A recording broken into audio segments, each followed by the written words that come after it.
Please don't forget subscribe to the channel and hit the bell to get notified of new daily videos. I spent a decade honing my craft, climbing the ranks to senior architect at one of Chicago's most celebrated design firms. It was my dream job, a place where innovation was supposed to be celebrated, where vision came to life. For a while, it was. Then Jana arrived as our new project director. On paper, Jana was a marvel, polished, articulate with an impressive portfolio. But beneath the veneer of professional success lay a core of pure, unadulterated tyranny. She was a master manipulator, constantly seeking to take credit for others' ideas, subtly undermining anyone she perceived as a threat. The firm's owners, typically hands-off, saw only the impressive outward results and her ability to drive projects, oblivious to the emotional wreckage she left in her wake. I was relatively insulated from her worst outbursts, but I witnessed them daily. Junior designers cowering after a public dressing down, brilliant concepts mysteriously appearing under Jana's name in client presentations, arbitrary deadlines that served no purpose but to stress the team. Our meticulous office became a hotbed of anxiety, not creativity. Nothing was ever good enough for Jana. She once told Rose, one of our most gifted conceptual architects, that her visual language was too ethnic for a corporate client, effectively sidelining her from a major pitch despite Rose's flawless English and exceptional work. But the true turning point, the moment I knew I had to act, involved Saul. Saul was a junior architect from a South American country, immensely talented in parametric design and sustainable solutions, with an accent that, while clear, Jana seemed to use as a perpetual point of contention. She'd promised him a lead design role on a multi-million-dollar residential tower, a career-defining opportunity that came with a significant bonus. I was present when she made the promise, even documenting it in my project logs as part of our internal resource allocation. Saul was ecstatic, pouring his heart and soul into preliminary concepts. Then she pulled the rug out from under him. In a team meeting, she publicly announced that Saul's communication challenges made him unsuitable for a client-facing lead role, and assigned his work to a less experienced but more articulate architect, a friend of hers. Saul's bonus vanished with the role. Crushed and financially strained, he started taking on small freelance residential projects in the evenings to make ends meet.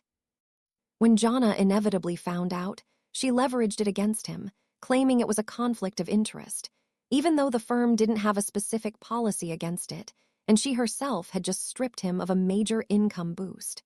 She forced him out, effectively ending his time at the firm and putting a black mark on his professional record. My blood boiled. For months, years even, I had kept a meticulous private log. Every instance of credit theft, every discriminatory remark, every impossible demand, every broken promise, especially the one to Saul, clearly noted in my digital project management logs with dates and specific project IDs. I had even saved copies of emails where Jana explicitly stated Saul would lead the residential tower's design phase. I'd developed a habit of keeping my own digital paper trail, a quiet act of self-preservation that was about to become my weapon. I approached Saul, who was devastated but too proud to fight back initially. I laid out my evidence, showing him the undeniable proof of Jana's professional and ethical breaches. He was hesitant, fearing further repercussions, but the sheer weight of my documentation convinced him. He hired a lawyer, and I became his star witness. My plan was simple: expose Jana's pattern of professional misconduct and discrimination, securing justice for Saul, and by extension, everyone else she had wronged. During my deposition, I presented everything. Detailed timelines showing my original designs presented as Jana's own. Transcripts of meetings where Jana's discriminatory remarks were made. Project notes explicitly outlining Saul's promised role and bonus, contrasted with subsequent documents removing him. The lawyer was astounded. This wasn't just a wrongful termination. It was a systemic pattern of professional abuse. But the real hammer blow came weeks later, after discovery began. Jana, who had been so arrogant and dismissive during her own deposition, was suddenly quiet, her lawyer scrambling. It turned out that the Illinois State Board of Professional Engineers and Architects had been quietly investigating her. My meticulous logs, combined with Saul's lawyer pressing on her professional credentials, had inadvertently triggered a deeper dive.